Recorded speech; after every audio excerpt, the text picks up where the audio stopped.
তুমি কি কখনো ভেবেছ কেন কিছু মানুষ তোমার সাথে খারাপ ব্যবহার করেও ভালো থাকে আর তুমি সব ঠিক করেও কষ্ট পাও? হ্যাঁ, আমি তো সবসময় সৎ থাকার চেষ্টা করেছি, কাউকে কষ্ট দেইনি।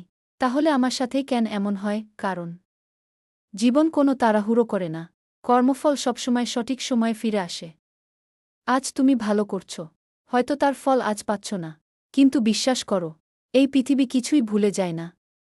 মানে, যে আমাকে কষ্ট দিয়েছে সে কি কখনো তার ফল পাবে? অবশ্যই পাবে। হয়তো আজ না, কাল না, কিন্তু একদিন ঠিক পাবে। কারণ কর্মফল কারো সঙ্গে অন্যায় করে না। তুমি যা দাও সেটাই কোনো না কোনোভাবে তোমার কাছে ফিরে আসে। যে মানুষ তোমার চোখের জলকে গুরুত্ব দেয়নি, একদিন সেই বুঝবে কষ্ট কাকে বলে। যে তোমাকে অবহেলা করেছে, একদিন সেই অবহেলার যন্ত্রণা অনুভব করবে। তাহলে প্রতিশোধ নেওয়ার দরকার নেই। না, প্রতিশোধ তোমার কাজ না। তোমার কাজ শুধু নিজের কর্ম ঠিক রাখা। কারণ যখন তুমি ভালো কাজ করো, তখন হয়তো দুনিয়া সেটা দেখছে না, কিন্তু উপরে কেউ একজন সব হিসাব রাখছে। তাই আজ থেকে কাউকে ঠকিও না, কাউকে কষ্ট দিও না।